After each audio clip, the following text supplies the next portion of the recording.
Greetings again. This is Dr. Bill Wyatt with the American Orthodontic Society, and I'm going to talk to you a little bit more about bicuspid extraction. And you'd think that I took out so many bicuspids, but I didn't. I took out quite a few, but not anything like what they used to. And I only took them out when I really needed to. And so I want to show you again how we sacrificed the bicuspids up here in the front of the mouth to do a job that we needed to do here in the front.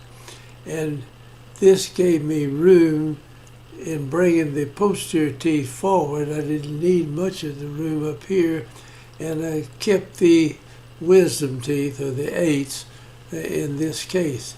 And in many cases we've done that. Wherever we sacrificed the bies, we tried to save the wisdom teeth to come in. Now the wisdom tooth is in the most desirable place in the jaw for any teeth. It's right under. If you put your fingers in there and bite to, you feel that masseter muscle, and it'll be on the second or third molar back here. So it's a direct pull on that, and you can put force back here that you can't put in other areas in the mouth. So this is a good thing to keep the wisdom teeth.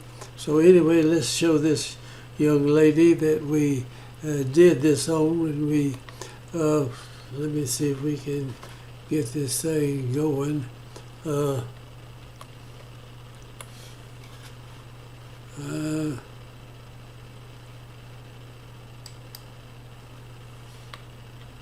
All right, here's the young lady who has a little protrusiveness in the face, and she's quite young at this point. And if you look at the face from several angles, there's not too much vertical on this particular case at all. But when she smiled, she's got a lot of problems with her teeth. And we'll look at the models, and we've got a lot of overjet, no closed bite, and a class 2 problem on this side. And so we just mark those teeth right there. Of course, we went through a lot of other stuff before we decided to do this, you see. And on the left side of the mouth, we had the first bies marked out also. And you can see we needed to move the anterior teeth back into this space. And so we marked that on there, on the models and everything. And we're going to save the wisdom teeth of the 8's and do that. And over this, we're going to bring the posterior teeth forward a little bit and bring the lower anteriors back just a slight amount. And we mark that on there too. Here, we're just going to jump ahead now. There's just regular orthodontics on that. And we pretty well did that all over the mouth. And we've got her in a class 1 relationship, you can see, and the teeth are fitting together good at this point. And here you can see the upper, and where we marked here, that was just where we had the tooth taken out, right in there. And that, we close that space. And now here's your 3 first, second, and third molars back here that we kept for this young lady. But we used the space up in the anterior part of the mouth to do some problem that you might have. And then we come back and take out, and we come back and keep the wisdom teeth, and you have a better chewing force there, and you've solved a problem you had in the anterior part of the mouth doing that. Let's see, this thing keeps acting up. Oh, here we go. All right, this is the cephalometric. When we started, you see the overjet, and here it is later. It's closer to what we wanted, and here the Panorex showing the extraction of the first bicuspids here. and we could have done this without extracting them, but you'd had to take the wisdom teeth out. So we look here and here, we've done that and closed the space. Now you see the added, just let me go back and see this.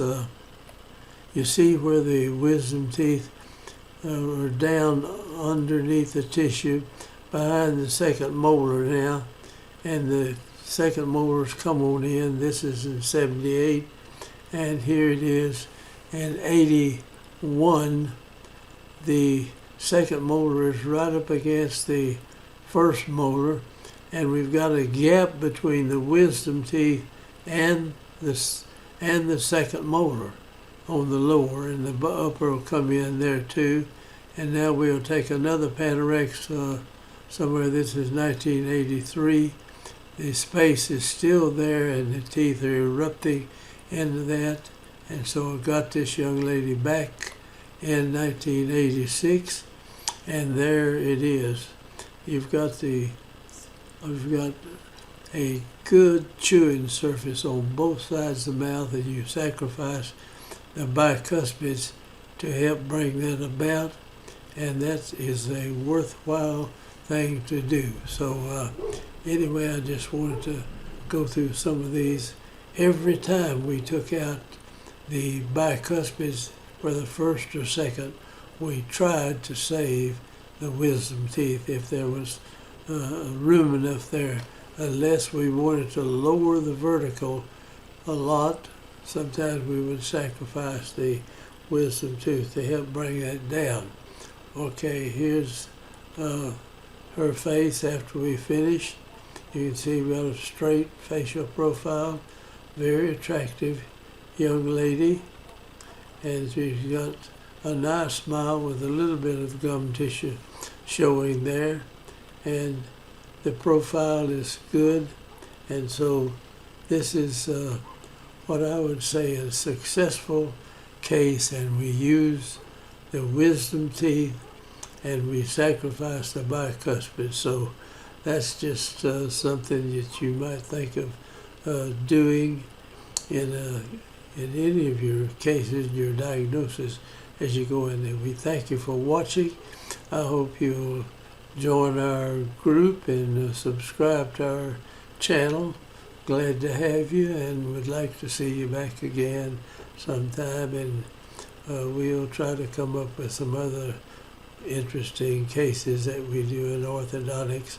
And thank you again, and I'm going to say good night. It is night here, and we'll just close this out.